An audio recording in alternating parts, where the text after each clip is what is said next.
मान लीजिए शाम के 5 बजे हुए हैं और आप अपना बैग पैक करके ऑफिस से घर को निकलने वाले हैं और अचानक से आपका बॉस आता है और साथ ही साथ में एचआर मैनेजर आता है। आपका बॉस आपसे बोलता है कि मुझे 5 मिनट में नॉर्थ रीजन की टोटल सैलरी निकाल के दो और आपका एचआर मैनेजर बोलता है आईटी डिपार्टमेंट में टोटल कितने एम्प्लॉइज हैं मुझे जल्दी से बताओ। आपके पास 200 रोज का डेटा है। क्या आप इसमें मैन्युअली फिल्टर लगा के निकालेंगे?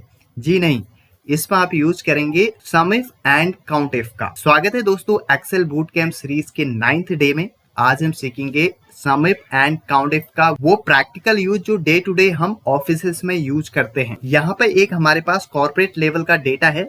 इस डेटा में ही हम सीखेंगे सम इफ एंड काउंट इफ। तो हमारे पास जो टास्क है, सबसे पहले आपने क्या निकालना है? टोटल मंथली सैलरी निकालनी है नॉर्थ रीजन की। तो आपने नॉर्थ रीजन की टोटल मंथली सैलरी और total employees in IT department निकालना है। तो आपने हमेशा एक चीज याद रखनी है, जब भी आप मल्टीपल वैल्यूज का एक्सेल में टोटल निकालते हैं तो आप यूज करते हैं सम, बट जब वहां पर एक कंडीशन ऐड हो जाती है तो हम यूज करते हैं सम इफ। अब यहाँ पे कंडीशन क्या है? आपने टोटल तो निकालना है पर नॉर्थ रीजन का निकालना है, तो एक कंडीशन ऐड हो चुकी है, तो यहीं पे हम यूज करते हैं सम इफ का। मैं यहाँ पे लगाऊंगा sum f equals to sum if bracket open. सबसे पहले आपने रेंज सेलेक्ट करना है। रेंज कौन सा है? रीजन वाला। तो आप control shift page down press करेंगे, कंप्लीट रेंज आपकी सिलेक्ट हो जाएगी। उसके बाद आप कॉमा लगाएंगे। क्राइटेरिया क्या है? नॉर्थ है। और जब भी हम टैक्स लिखते हैं तो इन्वर्टेड कॉमा के अंदर लिखते हैं। मैंने नॉर्थ लिखा, उसके बाद कॉमा। सम रेंज क्या है आपकी? आपने यहाँ पे मंथली सैलरी की जो रेंज है उसको सिलेक्ट करना है। कंट्रोल शिफ्ट पेज डाउन से कंप्लीट रेंज आपकी सिलेक्ट हो जाएगी। उसके बाद आप ब्रैकेट क्लोज कीजिए और उसके बाद एंटर कर दीजिए। तो आपका नॉर्थ रीजन का टोटल मंथली सैलरी यहाँ पर निकल चुका है। अब इसी तरीके से आपने total employees in IT department निकालना है। कैसे निकालेंगे? इक्वल्स टू, अब जब आप काउंट करते हैं एक्सेल में तो आप काउंट का यूज करते हैं, पर जब एक कंडीशन लग जाती है तो आप लगाते हैं count if. Equals to count if bracket open.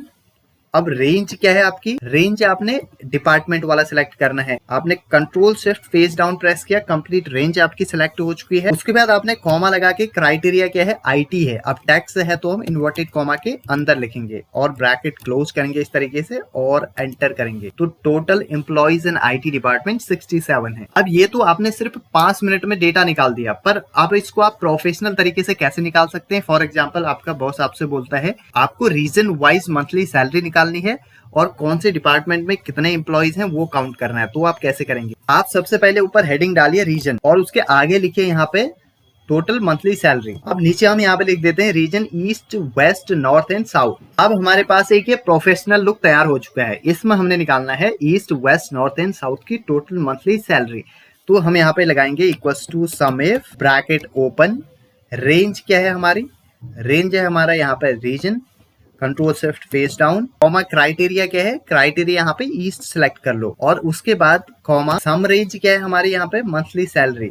Control shift page down bracket close. ये हमारा फॉर्मूला लग चुका है। अब हम एंटर करेंगे तो आपके ईस्ट रीजन की यहाँ पे टोटल मंथली सैलरी निकल जाएगी। अब आप इसको ड्रैग कर दीजिए तो east west north and south सभी की यहाँ पे मंथली सैलरी टोटल निकल जाएगी। अब देखिए इसी तरीके से हमने कौन से डिपार्टमेंट में कितने एम्प्लॉइज हैं वो निकालना है। मैं यहाँ पे लिखूंगा पहले डिपार्टमेंट, उसके बाद टोटल एम्प्लॉइज। हमारे पास 4 डिपार्टमेंट हैं, IT, HR, finance and sales. अब हम यहाँ पे लगा देंगे count if equals to count if bracket open. Range हमारी डिपार्टमेंट वाली हो जाएगी, कॉमा। क्राइटेरिया क्या है? क्राइटेरिया लेते हैं हम ये वाला और उसके बाद ब्रैकेट क्लोज करते हैं और एंटर करते हैं। तो 67 आ चुके हैं। अब मैं इसको नीचे तक यहाँ से ड्रैग कर दूंगा। तो यहाँ पे आपको साफ साफ दिख रहा है कौन से रीजन में मंथली कितनी सैलरी है और कौन सी डिपार्टमेंट टोटल कितने एम्प्लॉइज काम कर रहे हैं। अब सीखते हैं हम गाइस प्रो ट्रिक्स के बारे में। देखिए प्रो ट्रिक्स क्या है? हम इस सम इफ और काउंट इफ को डायनेमिक बना सकते हैं। कैसे बना सकते हैं? मैं यहाँ पे लिखता हूँ नॉर्थ और नीचे लगाता हूँ मैं यहाँ पे formula equals to sum if bracket open.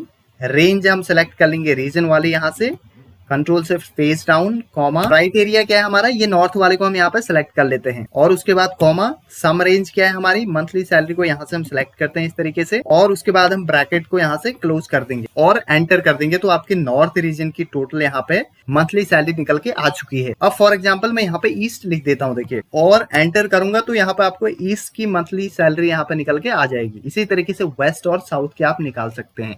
ये एक डायनेमिक सम इफ हो गया। देखिए दोस्तों, हमेशा ऑफिस में डेटा सेम नहीं रहता है। कई बार होता है कि एम्प्लॉइज जाते हैं, कई बार नए एम्प्लॉइज ऐड होते हैं, तो वो डेटा चेंज होते रहता है। अब हम फॉर एग्जाम्पल इस डेटा में एक और एम्प्लॉय जुड़ जाता है ईस्ट रीजन में, क्या उससे इस फॉर्मूले में चेंज होगा? मैं यहाँ पे नीचे जाता हूँ सबसे नीचे और ऐड करता हूँ एक एम्प्लॉय। मान लीजिए 4 तारीख को एक और एम्प्लॉय यहाँ पे आता है, उसका नाम है सौरभ और उसका डिपार्टमेंट है HR और वो ईस्ट रीजन में आता है और उसकी सैलरी है मान लीजिए 51,000। अब मैंने इसको डेटा में ऐड कर दिया, पर यहाँ पे जो एग्जिस्टिंग फॉर्मूला है उसमें कोई भी चेंज नहीं हुआ, क्योंकि अब आपके बॉस को पता ही नहीं है नया एम्प्लॉय भी इस डेटा में ऐड हो चुका है, क्योंकि यहाँ पे फॉर्मूले में कोई चेंज हो ही नहीं रहा है। तो इसके लिए हम क्या करते हैं, इसके लिए ही हम हमेशा डेटा को ऑफिस में कभी भी यूज करने से पहले टेबल में कन्वर्ट कर लेते हैं। जब भी हम डेटा को टेबल में कन्वर्ट करते हैं, जो एग्जिस्टिंग फॉर्मूलेज होते हैं उनके अकॉर्डिंग डेटा में ऑटोमेटिकली चेंज आते रहता है। और इसके साथ साथ आप डेटा को डायनेमिक बना सकते हैं, उसमें पिवट टेबल लगा सकते हैं, उसमें आप डैशबोर्ड बना सकते हैं, आप उसमें चार्ट्स क्रिएट कर सकते हैं। ये सब तब होता है जब आप डेटा को टेबल में कन्वर्ट करते हैं। अब देखिए दोस्तों, डेटा को टेबल में कन्वर्ट करना काफी आसान है।